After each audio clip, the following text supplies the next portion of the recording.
Welcome to Football Geeks. My guest today is a recurring figure on the podcast. He's chaired the final show on Football Geeks, which was our European Cup-based show. He also talked about his debut book last year with us, 1992, The Birth of Modern Football. And he's back to tell us about his new book, Chaos, Controversy, and That Kung Fu Kick. It gives me great pleasure to welcome Rob Fletcher. Rob, hello. Hi, Phil. Good to be back on the podcast again, chatting about another 90s book. It's going to be a recurring theme, that for me, I reckon. But yeah, good to have another one coming out very soon. That's it, mate. You found your furrow in the early to mid 90s there, haven't you? So is that your comfort zone? I suppose it depends on where your early kind of beginnings of football were, doesn't it, really?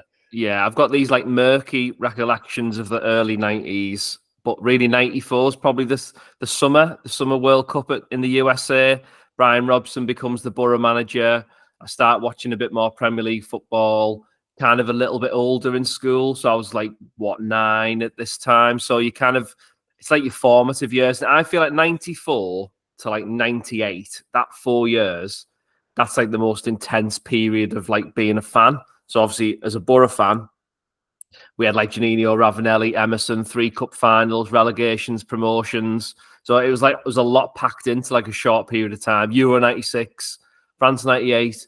So I feel like this is the period that I'll be mining forever for football memories.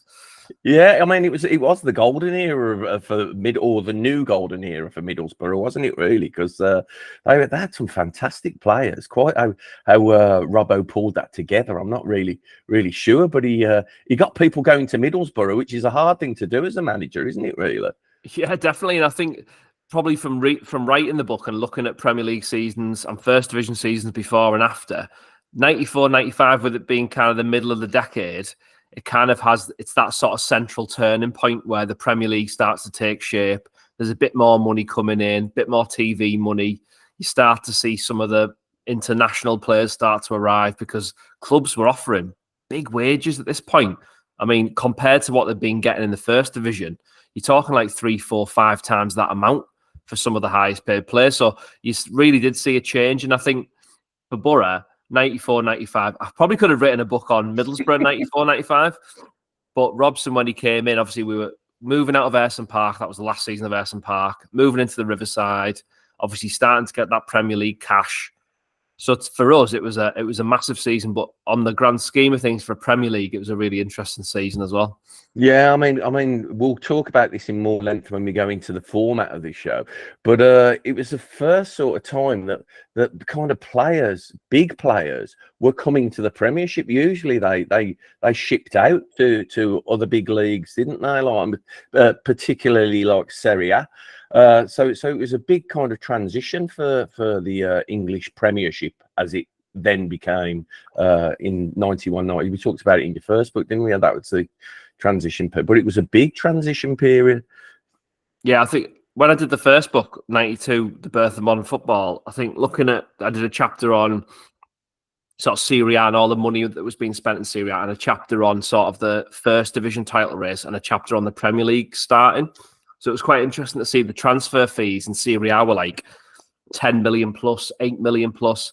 I think in the Premier League, Shearer obviously was a big deal because it was a big signing. But a lot of the other players were like 1 million, 1.2 million, 1.4 million. I mean, squad players in Italy were going for 3 and 4 million at the time. Whereas actually your marquee signing in England, if you were lucky, was 2 million quid. That was kind of 2.3. That was kind of your top end, really. So by this point, the fees haven't really gone up a lot. I know Sutton's fees quite big, obviously. But when you look at it, we're still not anywhere near the heights of Serie A. And even then, Serie A was still spending a lot of money as we get into the back end of the 90s as well.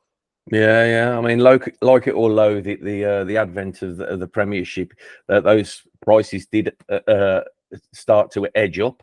I was reading a book last night, a book by this guy about the 1974 World Cup, and when Johan Cruyff, this is like 93, when Barcelona initially put in a bid for Johan Cruyff, it was 190 grand, and you're like, that's, what does that equate to in the modern era? But it feels like absolutely nothing nowadays, doesn't it? That's a win at the bingo. Yeah, yeah. It's the postcode lottery. Yeah, it's one of those things where that's the thing that I actually think there's a really good. Someone needs to write something about sort of tracking all those transfer fees, because I think it'd be a really good history of football sort of lesson as well. You know, from Middlesbrough's Alf Common, who was the first £1,000 player, all the way up to kind of what was Paul Pogba, 95 million or 98 million or something when he went to Man United. You can kind of obviously map out the developments in football by how much people were sort of signing players for. And I think this season probably doesn't show that really, but I think Chris Sutton, I know we'll talk about Sutton in a bit, but Sutton's transfer was the one that started to change that. And obviously Andy Cole's transfer in the season as well. That 5 million, once you know from football history, don't you? Once the £1 million barrier is broken, everybody's worth £1 million. Once the 2 million's broken, everybody wants to spend 2 million. As soon as the 5 million one goes, everybody's worth more than 5 million. So very, very quickly, the prices go up. Like I think Sutton's transfer was 5 million this summer. And when Borough got promoted, I think we paid 5.25 for Nick Barmby. So that's 1 year later, and we were a promoted team. So this is Sutton was a team going to the champions of the season. They were challenging the year before. We were a brand newly promoted team, and we spent over £5 million on a 21-year-old attacking midfielder. So you could just see straight away where things were starting to change. Yeah, I think like you said, a book about transfer fees, about the social history and the sporting history behind that is a book in itself, isn't it? Really. Yeah. So he talks a little bit about the genesis of your new book, Chaos, Controversy, and That Kung Fu Kit. So what we're going to do, rather than chat at length about the book in its entirety, we're going to draw on some of the stories that contain within it. I asked you to select a starting 11 with a couple of subs and a manager included, so 14 characters in all whose intertwined stories kind of tell the overall story of the 94-95 season. Now, there was quite a bit of scandal and a lot of dodgy dealing during the 1994-95 season. So who would be a suitable goalkeeper to befit the 1994-95 squad, mate? Well, in the season of sleaze, as it became known, I think there's probably only one man who you can put in there. And do you know what was quite interesting? When I initially plotted out, so the book itself is told in a month by month, so it's kind of like a chronological story, and it kind of builds as you go through, and there's loads of peaks and troughs. Initially, what I'd planned to do was to do that, but have these little sort of character profiles in between of some of these players, because I probably could have written 150,000 words in the book, because there's so much going on with all these individual people. But the player that, has got to be the goalkeeper. It's not your Peter Schmeichels, it's not your Neville Southall's, it's Bruce Grobbelaar. Now, there's probably quite a lot of people who know this story about Grobbelaar. I think what's interesting is it's the end of his association with Liverpool in the summer. So in the summer of 94, it's quite a big change for Grobbelaar, quite a big change for Liverpool. Obviously, Roy Evans was in charge now, so they were trying to sort of reshape and probably undo a little bit of maybe Graham Souness, shall we say. So they're obviously trying to change some of the things around. So they'd let Grobbelaar go. They had David James there, for better or worse. And Grobbelaar ended up at Southampton with Alan Ball as manager. And he was still a decent goalkeeper at the time, actually. He was just solid enough. I don't know. Solid enough. Can you describe Bruce Grobbelaar as a solid goalkeeper? I don't think so, man. No. He was of a decent quality, shall we say. But the story that he gets involved with over the course of the season, was front page news. It's quite incredible when you look back. And you know yourself, Phil, from writing. You get embroiled in reading old newspapers from whenever the time is that you're writing about, and you get stuck in this era and you can't get out of it. You think, I'll just have a little flick through the Daily Mirror from November 1994. I'll just read the whole paper and see but there's so much of the football actually starts to appear outside the sports pages. So I think starting with sort of Grobbelaar is quite interesting. But basically what happened was an old sort of business partner with Grobbelaar basically accused him of accepting money to fix matches, basically. So in the end, Grobbelaar was implicated in it. Hans Segers was a goalkeeper as well at Wimbledon who was implicated in it. And John Fashanu, obviously a striker, was implicated in it as well. What his business partner was trying to do, this Chris Vincent, who kind of made some bad investments in Grobbelaar's home sort of country of Zimbabwe. He was trying to implicate and kind of say that these professional footballers were actually throwing matches. Now, it wasn't really a simple story because there's a lot of dodgy recordings, a lot of payments were being made. There was conversation. It wasn't kind of like, no, I've never met this man before. He's a bit of a crackpot. You know, he's totally left field. He's not kind of here to do anything but extort me. He actually knew Grobbelaar. He knew him well. And I think when you look at stories like this and when you try and unpick them, now I'm not going to give away every single detail of the story. No, of course not. It's quite interesting to get into it. And there's so many finer details within there as well. But it really, really hit Grobbelaar. And I think for being such a public figure, and he was very public on the pitch as well, wasn't he? You knew he was playing, you knew his antics, and he was kind of very much, he's probably a goalkeeper in the public eye. Obviously, Liverpool were massively successful in the 80s. People would know Bruce Grobbelaar was. It wasn't just that it was any other goalkeeper.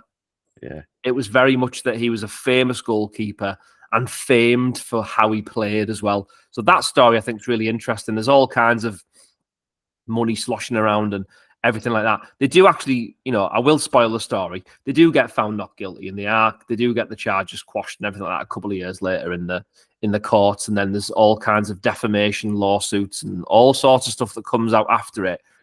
But very much for this team, if we're looking for that sort of scandal, that sleaze, shall we say, Grobbelaar was kind of right within that. And the interesting thing is he carried on playing through the season. Now, I feel like at the time, I kind of didn't remember that he played all the way through. I had it in my mind that, you know, he'd be taken out the limelight, taken out the team, maybe not suspended, but he'd kind of have a little bit of time, a little bit of a break. But yeah, he carried on all the way through. And for a team like Southampton, I think that was quite important for them because they'd struggled as well in the season as well. So I think it was, a very interesting place to start for our 94-95-11, I would say.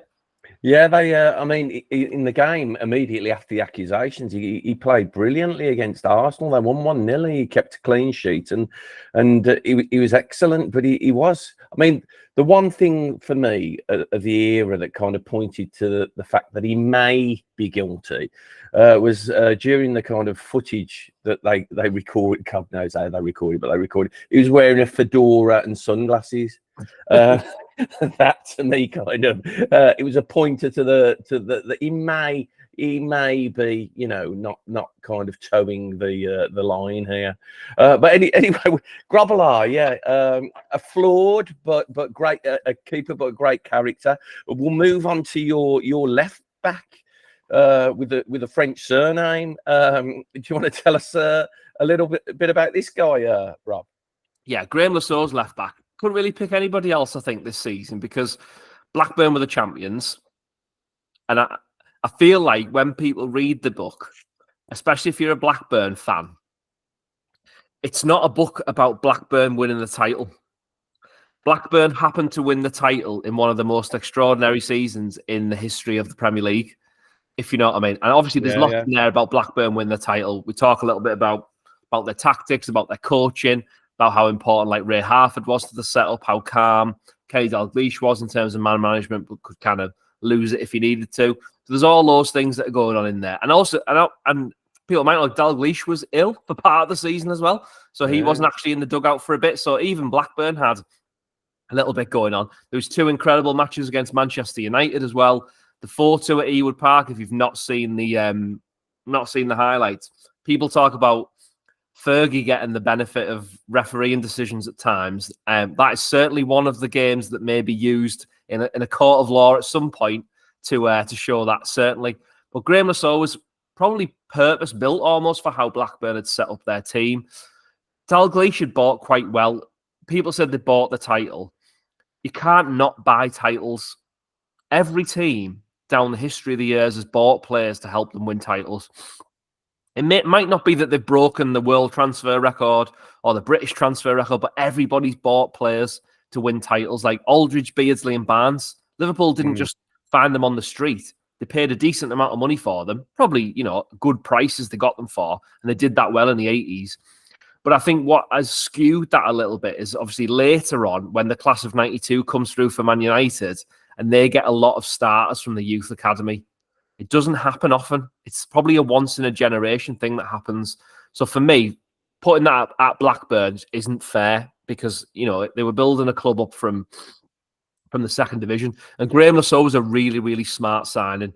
They had Jason Wilcox in front of him and Lasso behind him, and the delivery both of those players could put in was brilliant.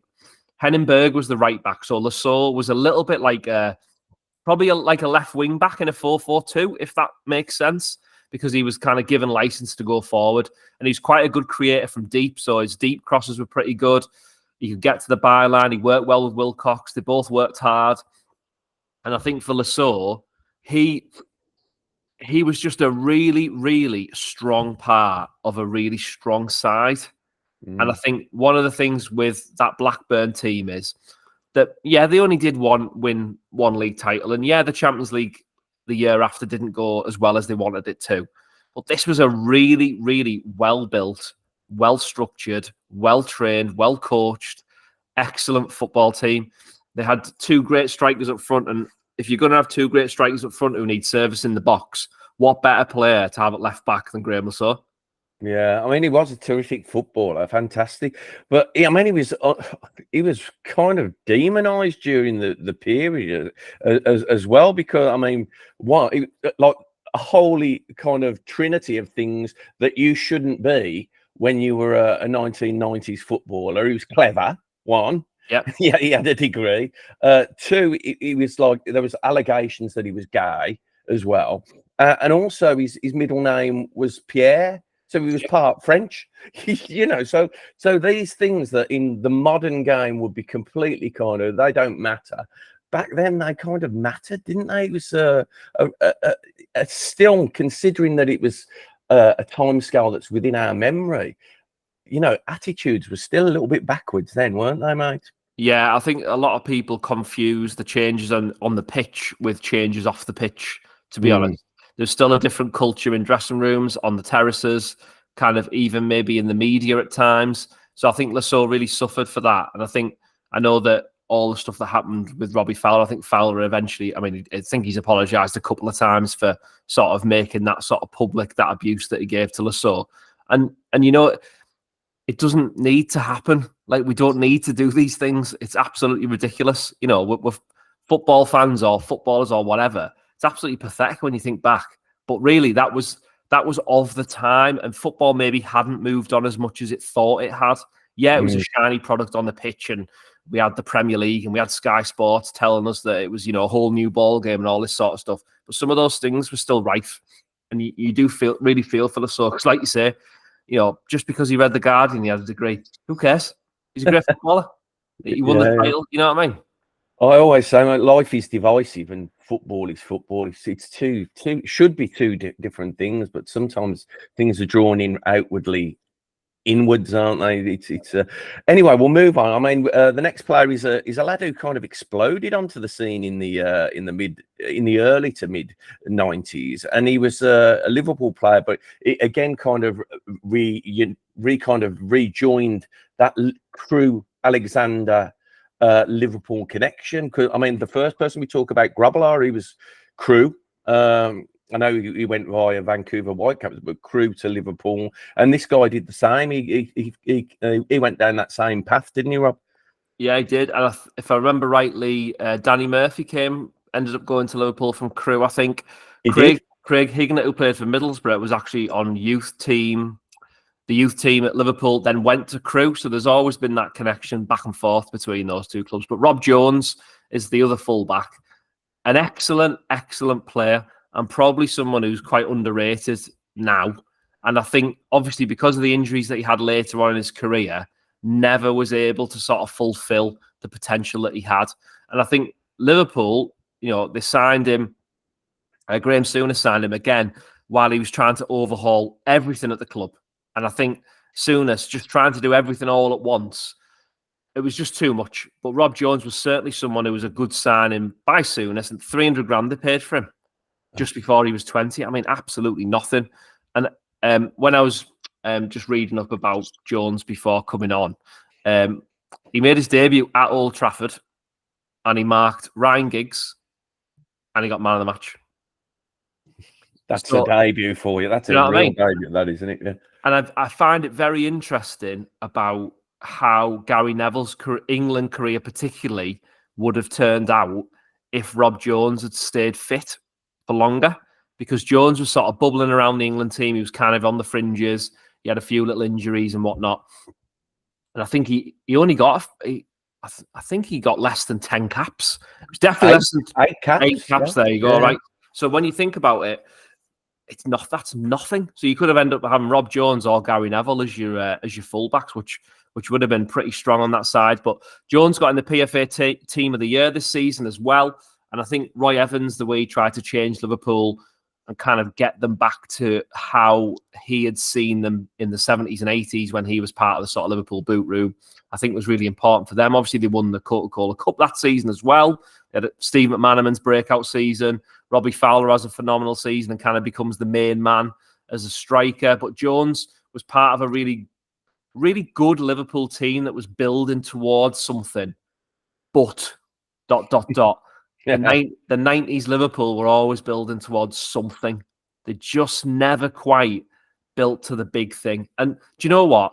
They probably had a great time watching the football they did. And that's what football's about. Yeah, it would have been great for them if they'd have won a title in the 90s. But I'm sure waiting 30 years for a Premier League title probably wasn't too bad for them.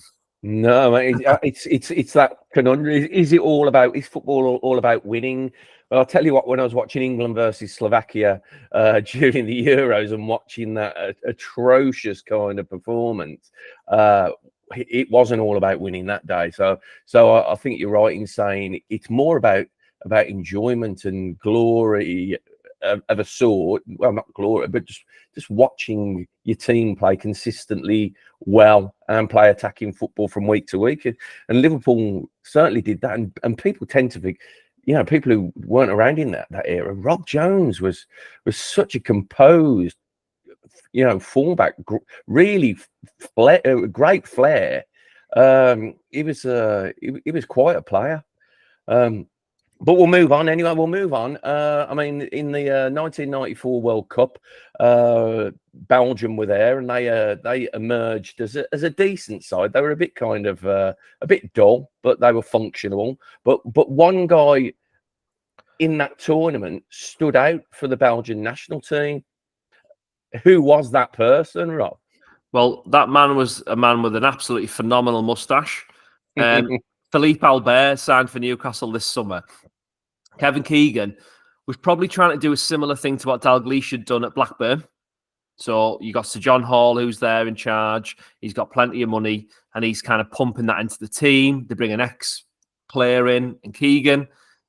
If anyone's kind of twigging on here, this is kind of what these clubs were doing. My own club, Middlesbrough, as I mentioned before, we bring in the ex-England captain, an ex-Manchester United captain, Brian Robson. We're in that era of the Gerrard's a manager, Lampard's a manager, Rooney's a manager, but this time it was Keegan, it was Robson. Dalglish had been a manager a bit before that, but this was kind of the model for how teams were building. We talk about the Brighton model or whatever, but the model back then was get a famous player, give them money, and tell them to attack, which is basically what Keegan did, and he did it really, really well. They just bought Darren Peacock actually not long before this from QPR, but they spent a big chunk of money on Albert, about 2.6 million. And I think one of the things that they wanted to do at Newcastle, they wanted Albert to be a good ball player. They needed a good ball playing centre-back to help them in the build-up because they were trying to play fast, direct, attacking football. Direct is a word, I think, that maybe is a bit sullied at times, but direct doesn't mean long ball. Direct means get the ball to the attackers who are going to score the goals quickly. I think Newcastle were brilliant for that because all their players, if you watch any of their games, in their mind, it's not just attack, it's be direct. So if I'm a fullback, I'm going to try and get up the pitch, support my winger, overlap or dribble like Steve Watson at this time as well. He was kind of playing right back, right wing, centre forward, centre mid, played everywhere because he was a direct player. Philippe Albert was one of those players who was like that. Maybe more famous for the little dink over Peter Schmeichel in the 5-0 that comes later on. It isn't this season. But you certainly could see with Albert that he was going to join the attack, and he was quite happy to take the ball out of defence. Do you know, it was a really exciting Newcastle side, and I think the Entertainers, you know, as a title for the team is quite an interesting one, because they did score a lot of goals, Newcastle, but not as many as you think. So in this season, Nottingham Forest scored more goals than Newcastle. They got 5 more goals. That's obviously Stan Collymore and Brian Roy. But you wouldn't say to me, do you know who was a great attacking football team in the mid-90s? Nottingham Forest. But they were a really good outfit. They had Ian Warren, Steve Stone. So that sort of contrast where, you know, it was all out attack wasn't always true. But when you've got a player like Philippe Albert at the back, you probably know he's going to be very interested in getting forward as much as he is defending. But some of the football they played was really exciting. It was great. And the start to the season that they had, Newcastle, was fantastic. I write about that in the book, that at one point it looked like they were just going to absolutely bulldoze and steamroll everybody in their wake. But a little bit like Liverpool, Keegan was a bit of a Neely man as a manager. He ends up making Newcastle a bit of a Neely club. And after that absolutely unbelievable start, they end up 6th and out of the European places, which when you look at the start of the season, you can't quite believe it. Obviously, there's the Andy Cole thing. Keegan on the steps that I think most of us probably remember. Me as being from Teesside, we got Look North. So it was Teesside, Wearside, and Tyneside. So it was Tyne Tees was our local news channel. And I remember coming home from school and seeing on Look North, Kevin Keegan standing on the steps at St. James's Park explaining why they sold Andy Cole. And it's those moments that you sort of remember, isn't it? And Albert probably sums up a little bit of that 90s period, doesn't he, I think, for Keegan?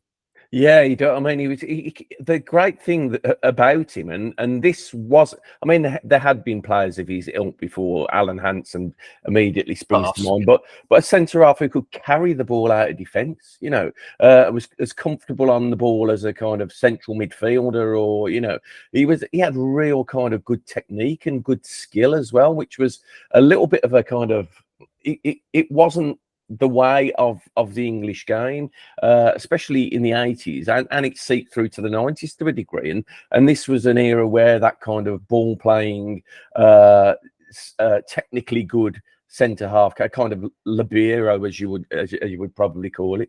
So good, but in parallel to what you said about you know, clubs getting good former players to take over. Nottingham Forest, you talked about Frank Clark was their manager as well, wasn't he? So, and he was ex-Newcastle as well, Clark, wasn't he? Of course, yeah. So they did the same there. So it was a symptom of the mid-90s. We'll move on. It's a club who we've touched upon a couple of times prior to this, but a club that made 2 quite significant signings in the kind of close season of 94.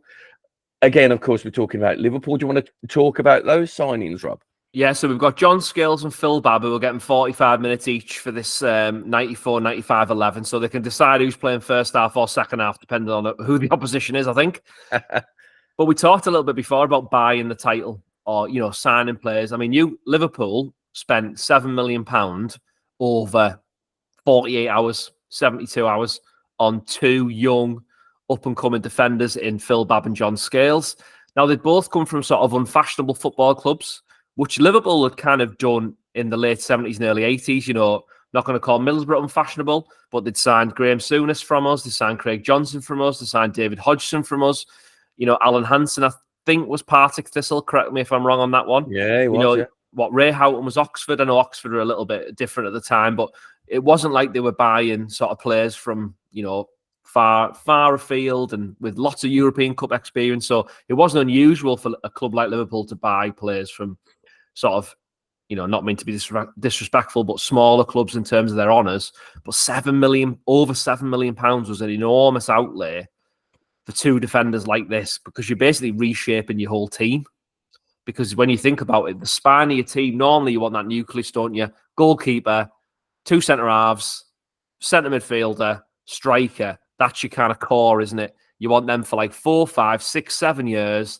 You're not changing them because that's kind of the team that you're building. So the fact that they did that in one sort of hit was quite a big thing for Liverpool. And to be honest, both of them at the time probably looked like quite good signings. Bab maybe a little bit overpriced, but there was a lot of, Coventry didn't want to let him go. They wanted to push the price up as high as they could. So Liverpool had to just keep bidding for him, basically. I can't remember if I put this in the book, but I feel like about June or July was the first time they were kind of interested in signing Bab. And he doesn't sign till the end of August. So even though the deals were very close, it wasn't the fact that it was like, oh no, we need to buy another centre-back. It was more the fact that Bab had taken a bit longer. But Scales was a good player. Talked a bit before there, Phil, about ball-playing defenders. John Scales was a really good player. Another one who's really highly rated. Wimbledon. God, just look at Wimbledon in that mid-90s. Everyone talks about the crazy gang in the 80s. Wimbledon, in that sort of period in the 90s, they had some really good players. They're well coached. Yeah, everyone might not have liked the style of play or whatever, but they had good players and they finished high up in the league. Like, people think that, it was all about the FA Cup win, and that was incredible in itself. But the fact that they were able to sort of hold their own and do as well as some of these other teams in the league. I mean, they finished ninth in this season, particularly. But for them, for Wimbledon, that was massive, finishing the top half of the table. It was really big. But Liverpool, in terms of Bab and Scales, I suppose you got to look at the legacy of the two players and think, what do you remember Phil Bab for? Smashing at the post and getting hit in the let's not mentions. And then John Scales, probably from like later, maybe like his injury record, not always being fit enough. I think I was looking, somebody shared something online actually the other day. I think it was the team of the season from 96, 97. So we're in August 94 when these two players signed. So thinking about these two, in 96, 97, Mark Wright was in like Shoot Magazine's team of the season for Liverpool as their centre-back. So that just shows you how good John Scales and Phil Bab were at that time, that 7 years removed from Italian 90, Mark Wright was in the player of the team of the season conversation. Do you know what I mean? So sometimes when you look at these signings, you can't just say, oh, that's a brilliant sign. You've got to kind of look at what they do afterwards. And for various reasons, it just didn't work. Didn't work. So you've got to look at it as a bit of a flop. But at the time, it didn't look silly, is what I'll say.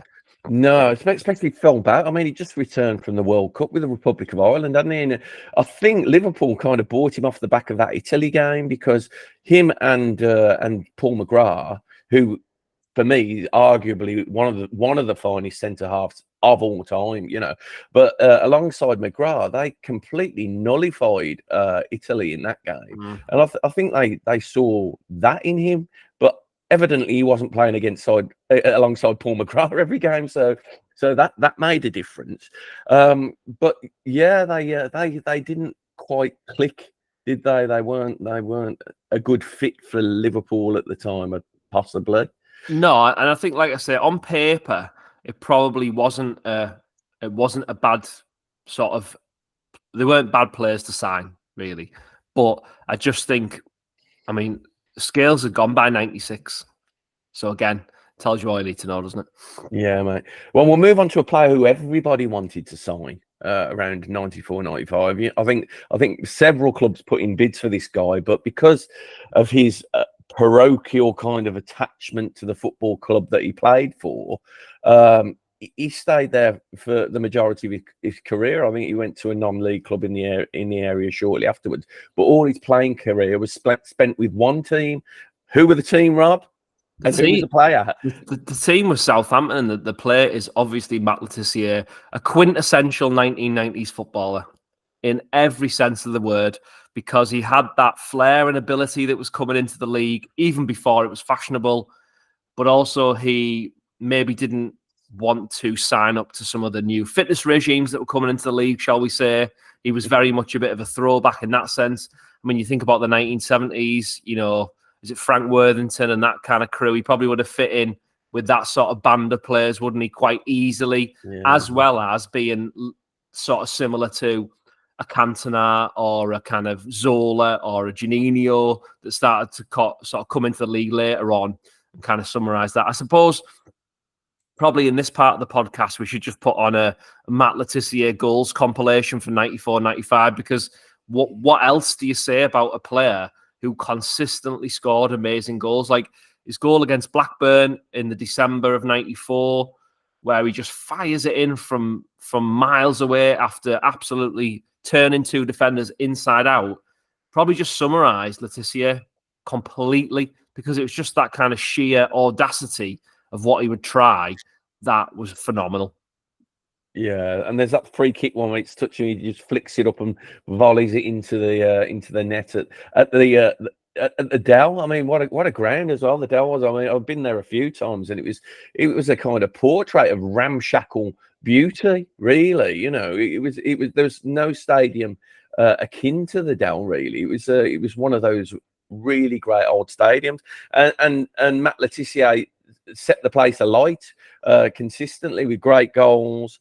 Obviously, it kind of summoned the kind of song Matt Letizia takes the piss, because he did. He was a real kind of like he used to run teams ragged, but never used to veer more than like. He used to play that square in the midfield, didn't he? He didn't kind of overexert himself, but he was always there for key moments. Yeah, and I think one of the things about that Southampton team that season, it's probably a shame for them that Alan Ball only stayed for a season. So at the end of the season, well, Francis Lee had taken over at Man City, and the first thing he did was get Alan Ball in and replace Brian Horton. But Letizia talks about this season quite a lot in the fact that basically what Alan Ball said to the team was, get the ball to Letizia. That's the tactic, is get the ball to Letizia. And that's all we need to do. And it sounds a bit kind of one-dimensional, but it really wasn't. Because if you look at Letizia, he had the players around him that could actually support what he was trying to do. So if you look at the strikers they had, they already had Ian Dowie, they had Gordon Watson and Neil Shipley, who, no disrespect to them, they were workers and they were going to work hard up front. Yeah, they were never going to score 25 goals in a season, but you know what they do? They chase down defenders, they put pressure on the fullbacks to clear it up the line, which freed up Letizia to actually play. And I think that was one of the big things. The other interesting player who comes in at this point at Southampton is Ronnie Akerlund, who comes on a loan from Southampton, comes on loan from Barcelona, to Southampton. And I think they obviously tried to buy him as well, paid $700,000 or whatever it was. But it's quite interesting because when they get him, he was a really young, like hot prospect, basically. And they'd kind of made a deal with Cruyff that he could come to Southampton on loan. Really random. But they got him and he was brilliant. And then he got injured. Never played again for Southampton. Do you know what I mean? So if they'd have got someone like that, maybe in midfield, next to Letizia, who kind of was a bit more creative, a bit more dynamic, a bit more attacking, that might have changed that Southampton side. Because basically they finished 10th this season. Then the following season, they're back where they start because I think they ended up 17th or 18th. 17th they were. And then Souness comes in, I think, after that. And again, they're like 16th. So really, this is the sort of peak for Letizia, as it were, in kind of this peak 90s time for him. Yeah, we talk about sliding doors moments. That was probably it for Southampton when Akerlund got injured, and it was never the same afterwards. So what we're going to do now? We've got a central midfielder with flair and skill, and not to take anything away from the next guy we're going to talk about. But they were these two. Compared to Letizia, they were probably at two separate footballing poles to a degree, although he could play a bit. We're going to talk. This guy, for me, I remember football from a kind of decade before you do, because I'm a bit older. And I was amazed to find that he played for Wimbledon, but he actually played more games for the next club he played for. Because for me, I always remember the Wimbledon games. I'm talking about the diminutive, the kind of workhorse and slightly aggro-based midfielder, Dennis Wise. Do you want to tell us Dennis's story from this season, mate? Yeah, an interesting one for Dennis Wise. Obviously, he's very well known for the style of player that he was. But for Wise, I suppose, this season, he's probably not at his best in terms of discipline, let's be honest, in any one of his seasons. And he doesn't play lots of games in this season for Chelsea either. I think only plays 19 in the league, when actually he was a real, like you say, he was a real stalwart. Plays over nearly 450 games for Chelsea in the end, over like 11 years. But Dennis Wise in this season, again, that season, the sleaze element that came into it, as I mentioned before. So when we get sort of further on in the season, Dennis Wise ends up getting a 3-month prison term in March 95 for assaulting a taxi driver and paying him compensation. He has to pay damage and all sort of stuff like that. But he gets overturned. So you've got all this stuff going on in the papers where Wise has done this, Wise has done that, football's disgraceful, etc., etc.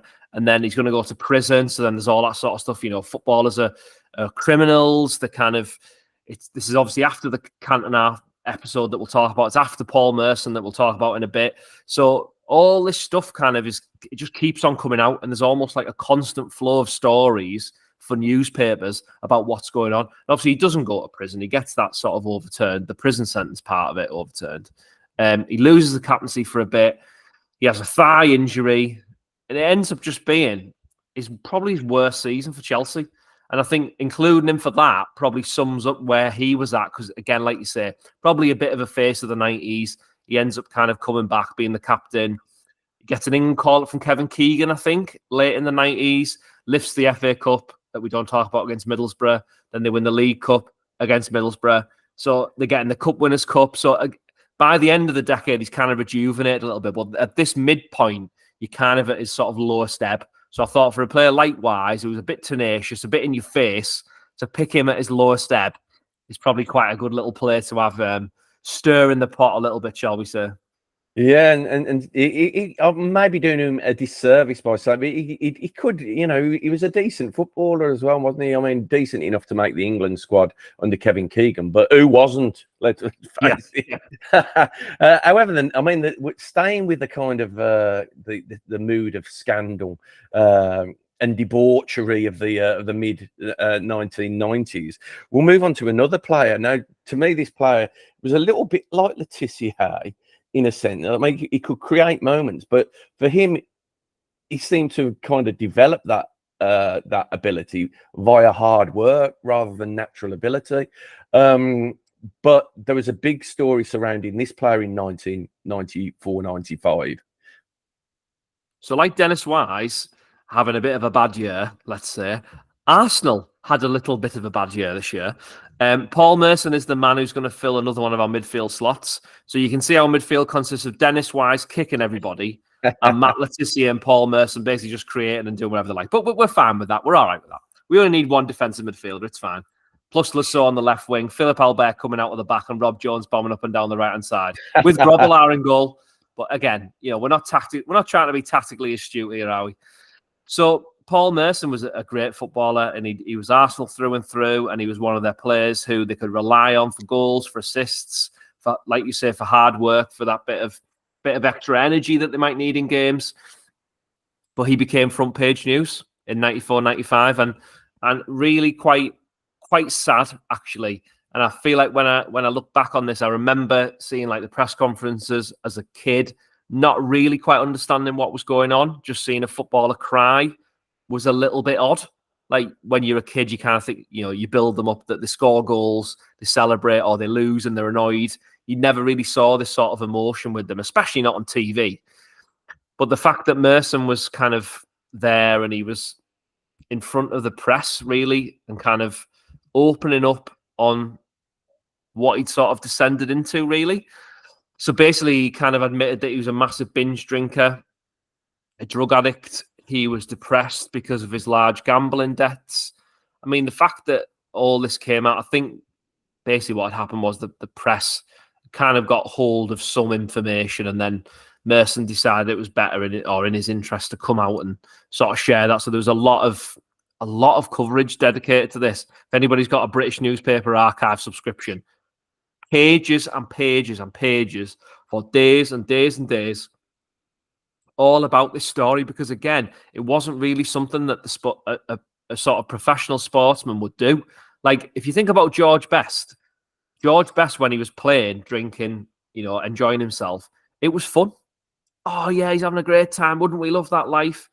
But actually, there's a much darker side, and obviously, unfortunately, George Best suffered with that post-football. The fact that we've got someone here who's suffering in football, I think was such a huge moment. And yeah, at the time, I think for a lot of other fans, they took the mick out of him and thought it was, and a lot of the journalists actually were pretty unforgiving, I would say. Why does he need to do this when he's got so much money? It's like, it doesn't matter how much money you've got if your personality may be inclined to be this way or do these things.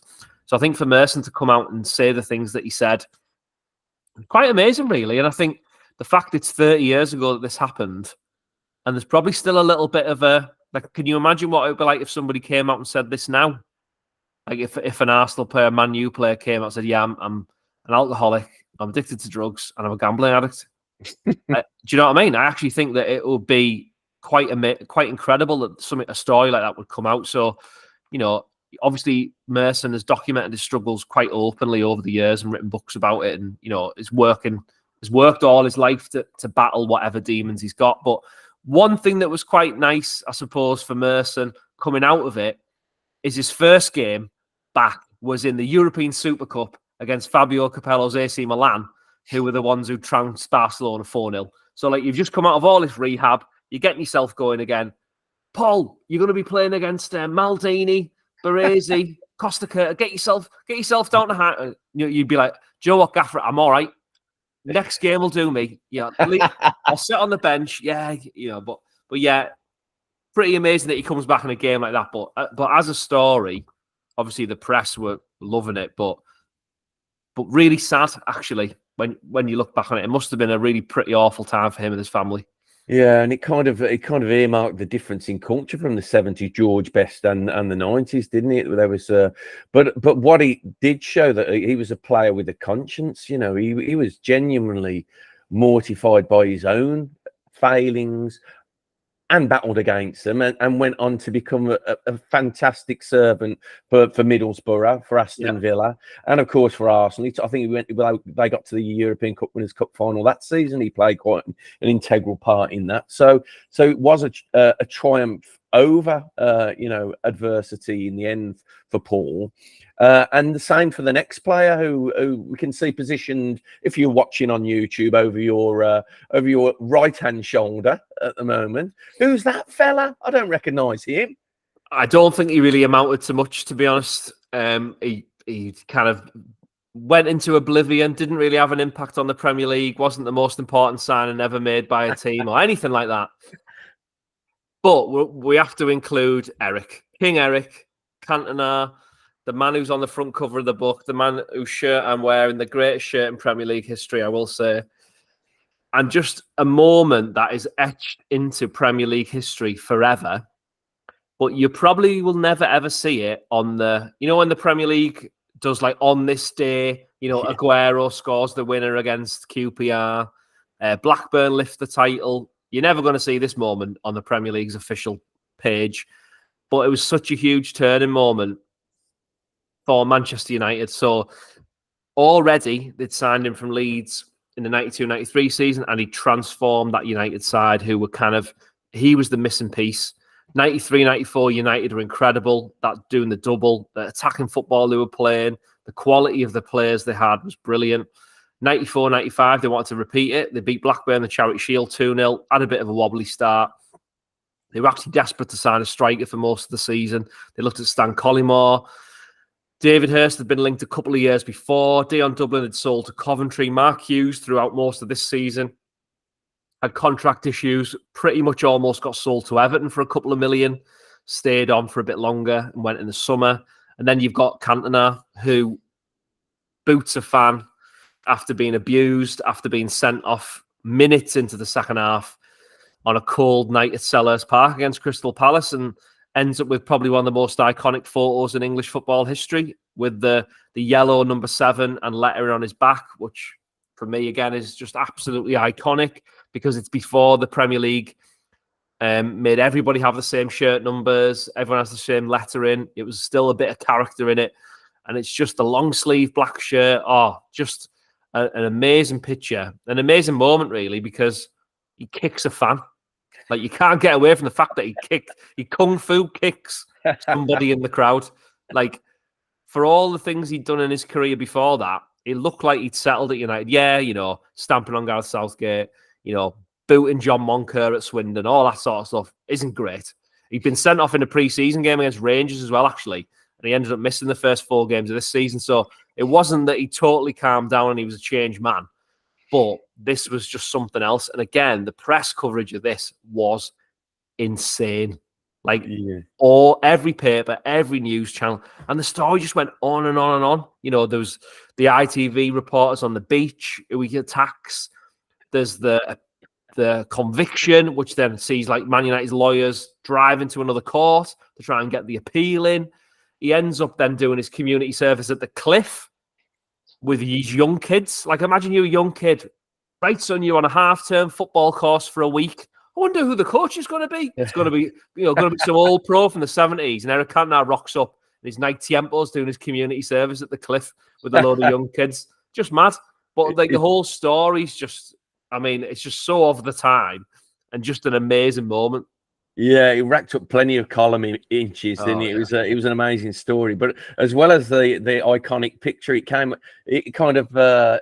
birthed possibly the most iconic quote, didn't it? At a kind of and shall I? I'll say that I'm not going to use a French accent, but I'm going to say the quote, and it was, "When the seagulls follow the trawler, it's because they think sardines will be thrown into the sea," which baffled all of the kind of people in the room. I mean, we said before we went on, didn't it? It makes perfect sense to us what he's referring to, but I don't think people were versed in metaphors back in the mid-90s, were they, really? Well, it was interesting that it was directed at the media and they didn't get it. Yeah. You know, he knew there was a circus around him and he just played on that. And if I remember rightly, it's been a while since I've put the final touches to the book, but they basically told him he had to say something. And they thought he'd say, "I'm sorry for my actions. I really wish that it could have been different." Nope, not Cantona. And then the thing is, though, then that almost, it gave them a sardine, didn't it? Because it meant they could write more column inches. They could write more about it. Who is this man? What does it mean? All that kind of stuff. And then by the end of the season, he's got a new contract at United. Yeah. Which, again, is like, you think, if now, imagine, someone does that and you go, right, 2-3 months later, let's negotiate a new contract because we don't want to lose the player. They'd probably be slaughtered, wouldn't they? But it was the right thing to do for United. And, he was punished appropriately, I suppose you could argue, in terms of what he'd done. It was quite unprecedented that it actually happened, I think. Maybe made people think twice about what the game was actually like. Because everyone had said, it's been gentrified. There's women there. There's children there. When actually, even if you go to a football match now, some of the things that they say on the terraces are still a little bit close to the bone at times, shall we say. So even though that the game was changing, there was still quite a lot of similar things happening on the terraces. Oh yeah, even in the modern game, you go to the stadium. I went to watch Blues against Rangers a couple of weeks ago, and some of the things that are said around you are just diabolical, which it shows you that we haven't progressed maybe as much as we should have, really. But yeah, Cantona, I mean, Man U kind of let him off the hook, which just goes to show you that quality gazumps everything, really, doesn't it? And I would say that probably United's failed title bid was a key part of why they didn't win the title. Yeah, because Andy Cole had signed a week before this incident, 10 days before this incident. So the idea was that Cantona would then help Cole to kind of settle in. Man U played pretty much a 4-4-1-1, so Cantona was kind of in that withdrawn striker role. Cole would have been the man darting in behind and moving around the box and trying to score goals, but he had to do it himself. And then he had to play with Mark Hughes, who's the man who he's kind of going to replace in the end, basically. And the fact that Cantona was gone, I think they only played together against Blackburn, which was Cole's debut, and obviously this game against Palace. But yeah, it was they lost the man who had kind of got them over the line in 92-93. It sort of shaped them in 93-94, and then obviously at this point, he was just so important to them. And I think Ferguson is quite open about the fact that he changed everything about the club. He changed the culture. I know that obviously the class of 92 are very public in terms of their, media presence and whatever that they've got at the minute. And I understand why, because they're incredibly successful. but they credit him with so much of what they actually could achieve because of his work ethic, his sort of attitude to football. So you think in that 94-95 season, he'd played 21 games, he'd scored 12 goals and got 6 assists. So he got 18 goals and assists in 21 games. You take that, it's almost a goal or assist every game. So if you think the end of that season, he probably would have had, another 10 goals, maybe 12 goals, maybe another 10 assists. So when you take that out of any team, you're obviously going to struggle, and then they did. And when we say struggle, they still finished second. But it may well have been that they could catch Blackburn. Yeah, it did change the impetus of Man United's season, definitely. And what was Manchester United's loss became Blackburn Rovers. It was to Blackburn Rovers' benefit, really. And we talk about attacking pairs. Blackburn had got their own attacking duo, hadn't they? Who were banging in the goals during that season. Yeah, the SAS were kind of the first probably strike partnership that I remember sort of really famously being a strike partnership as a kid. They had a nickname, like 2 players playing together had a nickname, Sutton Shearer, the SAS. And I think from that point of view, it was such a shrewd move by Blackburn to buy Sutton. So Arsenal, Manchester United and Blackburn all wanted Sutton in the close season. So about £4 million the bidding started at, but Norwich's chairman said 5 million's the price. Nothing less. No way is he leaving for less than 5 million quid.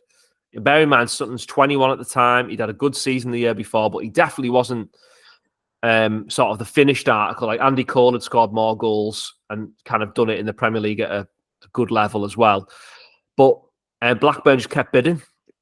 I think Arsenal and Man U got to about 4.5 million and then just left it. But, Norwich stood firm, got the money, and he was the perfect partner for Shearer. But Shearer's perfect partner was Mike Newell. They were really good friends. I think they lived nearby. Newell had been a really good foil for Shearer. He'd sort of allowed Shearer to excel and be an amazing goal scorer. Sutton wasn't like that. Their relationship is not at all like what people say. I mean, Alan Shearer wrote a diary of the season. He's wrote about Sutton in autobiographies. I think they've done they did a 25-year or 20-year get together on the radio or something, and they were fine. You're not always going to be best friends with everyone you work with, but as a partnership, it's very, very interesting. So I've picked Shearer as the starter in the team, but Sutton is certainly an addition to that as well. They both got in the team of the season, interestingly. And Shearer was just phenomenal. But Sutton up to Christmas was brilliant. He only scores 1 or 2 goals after Christmas because Shearer is it's like a metronome. Like his first few years in the Premier League, so his first season he plays 21 and scores 16. Then he near enough plays 2 full seasons after with 31 and 34. Plays 35 the year after, scores 31 goals. Like he scores 96 goals in 3 seasons. Like it's unbelievable. I know they played a few more games than they do now, but his record is just brilliant. And what a strike. He's still my favourite striker, and I think the best striker for me that's played in the Premier League, because after his injuries, he had to change how he played. And he stayed relevant. He stayed prolific for a lot of the time at Newcastle. He had obviously runners around him, people getting the ball in the box. But this Blackburn side was built for 2. If you play a Football Manager, they're like target forwards. They're not target men, as in get it up to his chest, get his flick-ons. But what they'll do is they will run in behind and they'll cross it in. Yeah. And interestingly, this is Shearer's best ever season for assists. So he gets 13 assists this season. The best ever after that is 7. So nearly double his best tally because he was getting in the channels, crossing it in, because he knew Sutton was going to be there. He was a good finisher. So for me, it's the most complete version of Alan Shearer this season.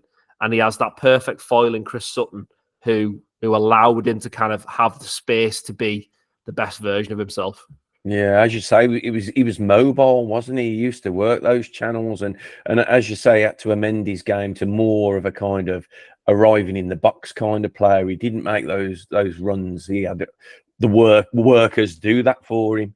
But Sutton, it's I mean, talk about disparate journeys.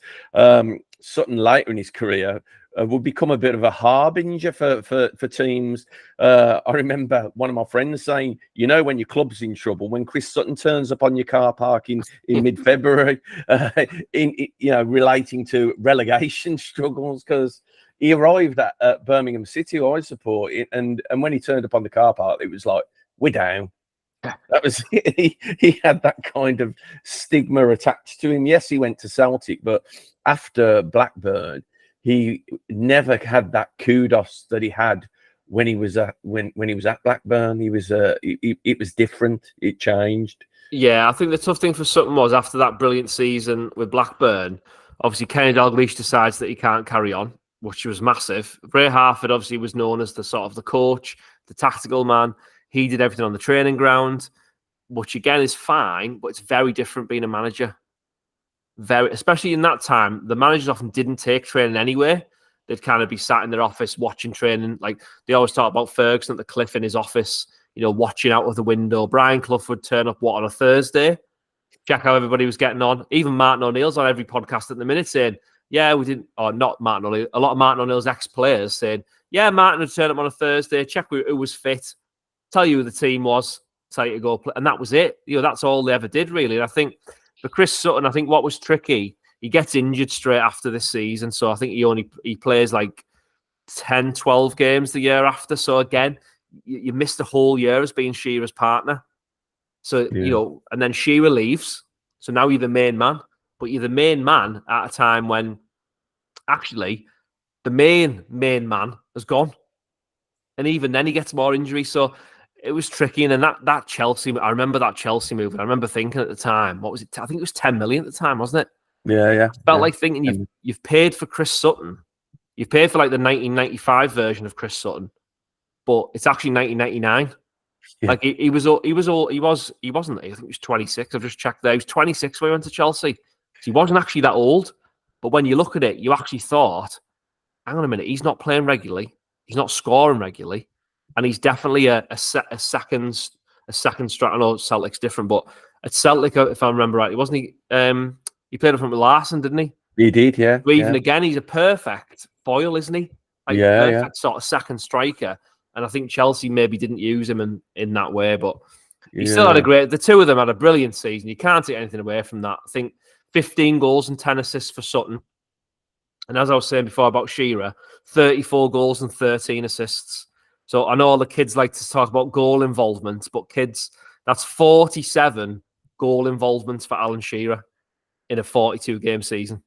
Who does that? Who does that now? I mean, very few of the forwards who of that era had so many assists. I think Shearer was top of that list.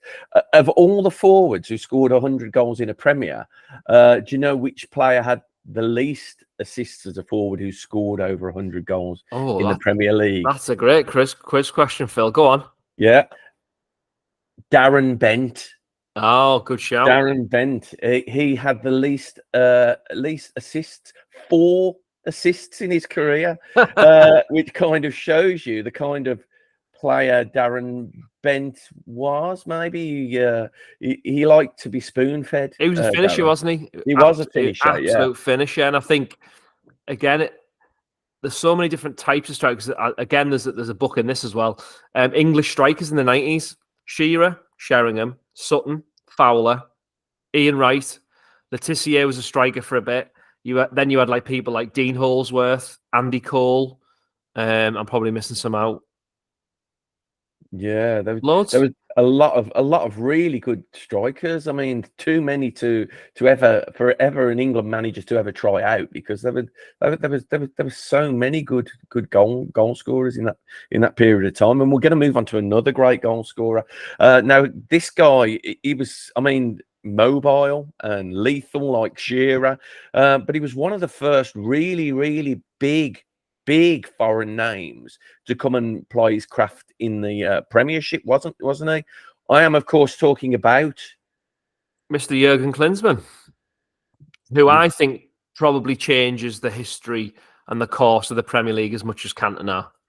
So I think Cantona, because he was already at Leeds in 91, 92, sort of under the old First Division, he changes the way that people saw sort of foreign players, in the sense that they could be a sort of difference maker either off the bench or a bit of a talisman figure.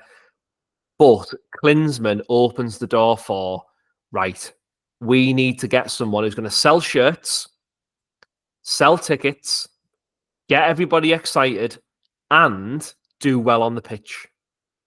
So I think Klinsmann is probably the one who changes that, because as I was saying about Borosan and Nick Barmby the summer after, we also signed Juninho that summer.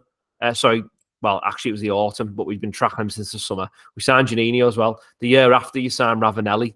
You know what I mean? Even Sheffield Wednesday get like Di Canio and Carbone as their players. You've got everybody was buying someone who could be that figure. Chelsea get Zola. Ruud Gullit is the next one in line. So you've got this Serie A star in Klinsmann, who's well known for the World Cups as well. That is the other really, really important thing with a lot of these players. How well known were they sort of already on the continent? So like Cantona was well known on the continent, but you wouldn't have said that he was like a superstar. Whereas Klinsmann felt like he was a superstar player. When Ruud Gullit rocks up at Chelsea, this is Ruud Gullit we're talking about, you know, with his amazing dreadlocks. And like, he's playing football that we have never seen before, Ruud Gullit. But Klinsmann is the sort of gateway drug, if you like. He's the first one that you take, that then you become an addict. And the Premier League becomes an addict to the Jurgen Klinsmann type player. And he was brilliant. I mean, the fact that he gets 20 goals and 10 assists certainly helps, because obviously for Spurs, who played 4-1-5 for quite the early part of the season and kind of tried to score more goals than everybody else, it was massive. And I think it was such an exciting thing. And when you watch Match of the Day, and that first Match of the Day, he does that dive in celebration, the league changes, doesn't it? Because now it's like, you've all criticised me for diving in the World Cup.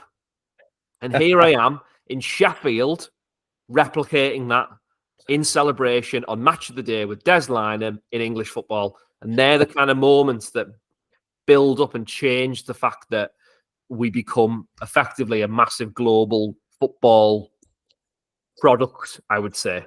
Yeah. I mean, it was. I mean, evidently the guy had a sense of humour. Yeah. Amidst his other abundance of gifts, what a fantastic player.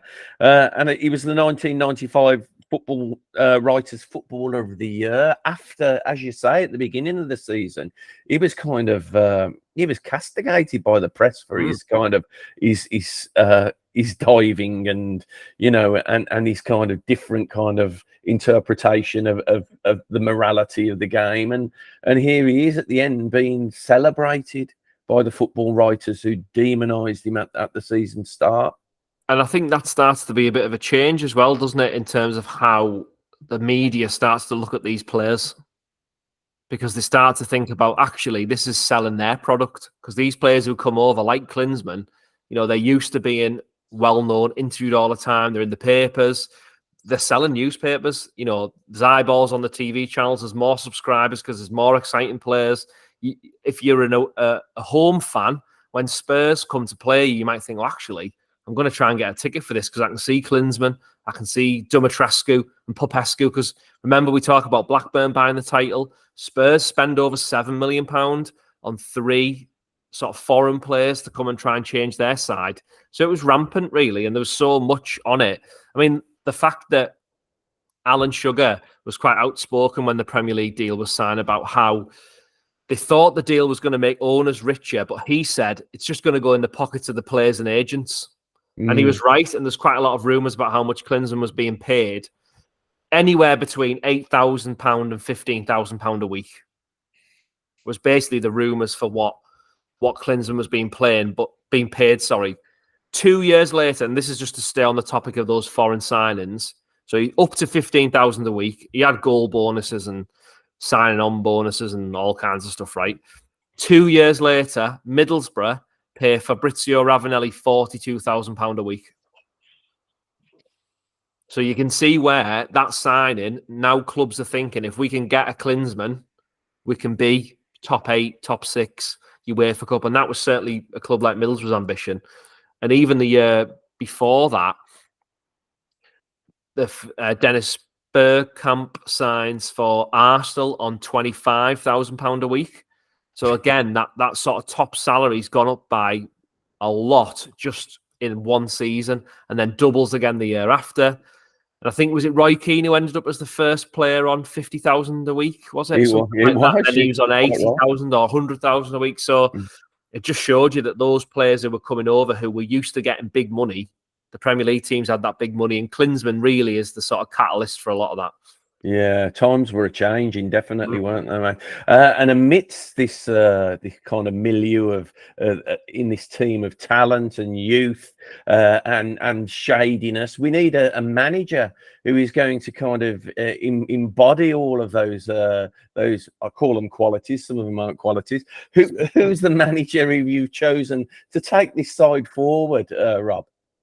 Well, I'll apologise to Kenny Dalglish and Ray Harford for not choosing a tactical expert and a great man manager, but we're going to have to go for George Graham. So poor George. He's at Arsenal. Obviously, he's won titles, won trophies, built a brilliant squad, made an offside trap famous. I mean, a manager that can make an offside trap famous surely deserves to be in a Hall of Fame somewhere.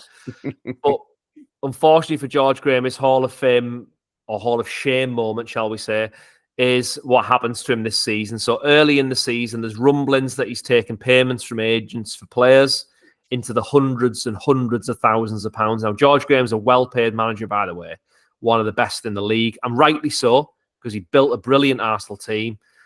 Brilliant, maybe a little bit dull at times. Not all the time, because there were times when they were a great attacking team as well. But he built a great team, and he built the club into being successful. But discussions with the board, he thought he'd accepted the payments legally.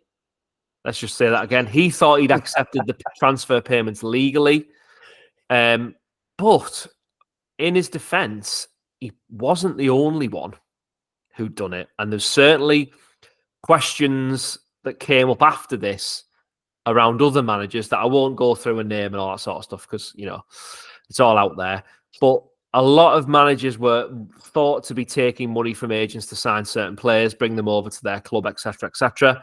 But George Graham had failed to declare these payments when he got them. And I think that was the biggest thing. He hadn't sort of declared to the club that he was taking this.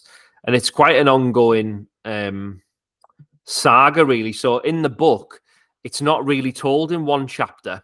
The sort of little bits and pieces that are going on all the way through. And I think a lot of it sort of comes to a head. And obviously, he's had to deal with the Paul Merson issue. He ends up writing a book a couple of years later about this as well, which is brilliant if you haven't got it already. And for listeners out there, The Glory and the Grief. I think I got mine off eBay for a couple of quid. But it's like a diary of his time at Arsenal. And it details every single little bit about what happened in this saga. Again, you think, who has let him publish this? Because obviously everything is listed in it in lots of detail. But basically, it was £425,000 that he was alleged to have taken in a sort of illegal payments. And basically, there's discussions that went on with the Arsenal board for a long time, which then didn't help them because obviously they were, you know, seen to be complicit in whatever was going on. The interesting thing for Graham was he's obviously dealing with a team that were out of form, is one of the big things to say. He obviously has to deal with Paul Merson as well. And I think for Graham, it was probably tough. It's tough for him the way it ended.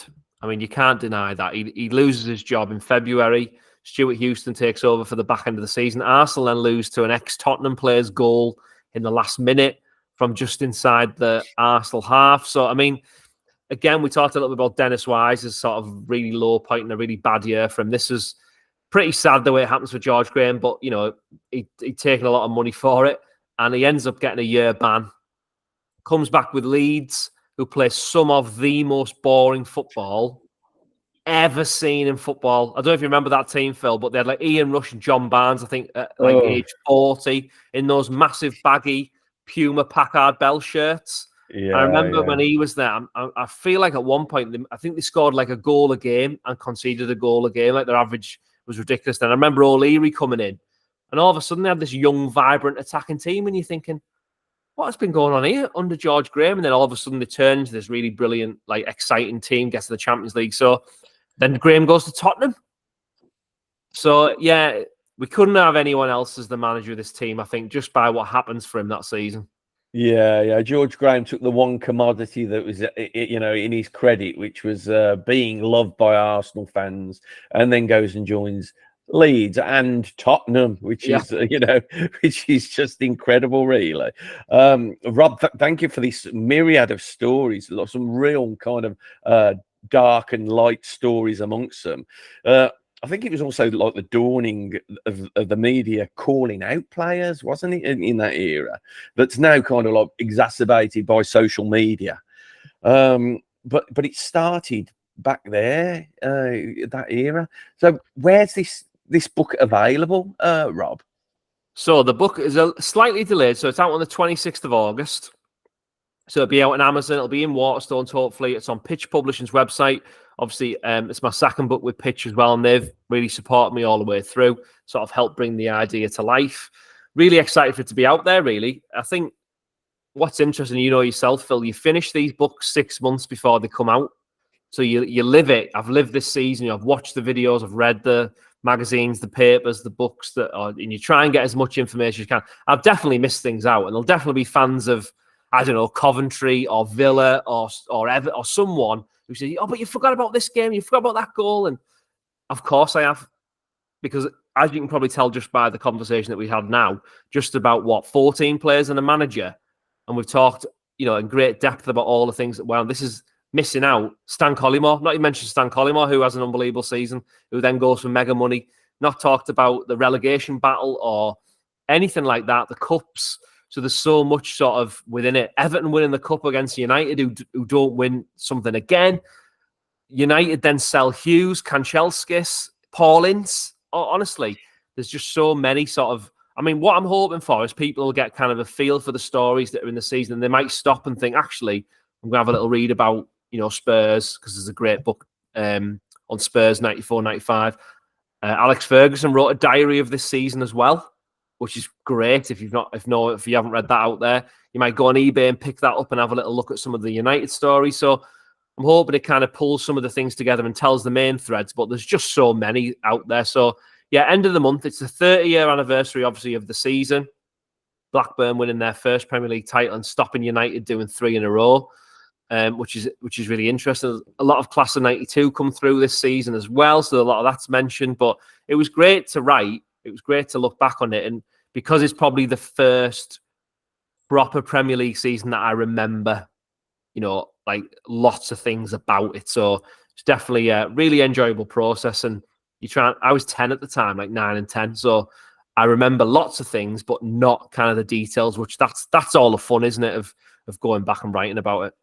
That's right, mate. I mean, a season of incredible stories, and you've packed it all into near 300 pages of dense text. As Rob said, it's available from Pitch. It's available on Amazon. It was a great season, and we're all looking forward to getting our hands on a copy of the book, Rob. So best of luck with it, mate. Like one of my friends said, writing a book's like eating a brick. Well, you've got 2 of them now, mate. When's the 3rd brick going to be consumed? Oh, Phil, honestly, I'm already doing the 3rd one, and I'm now like, so this one, the Chaos book was supposed to be 60,000 words, and I went 20,000 words over the limit, so we have to extend it a little bit. So this one I've done 1 game. I've done a year on a season. Now I'm doing 1 game, so I'm hoping that that's going to keep me tight and keep the structure and narrative sort of on the tactics, the gameplay, all that sort of stuff. So trying to kind of focus my attention that way. But it's good. Like it does, eating a brick. God, it does feel like eating a brick because it can be a bit of like turmoil. And I'm very much I read a lot and pontificate a lot, shall we say, and then my writing is quite intense and quick. But there you go. Oh, we all have our own different styles, mate. Congratulations on getting that over the line anyway, mate. And we look forward to reading it. Guys, thank you for tuning in. It's been a great show. Thanks for listening, and see you next time on Football Geeks. Bye for now.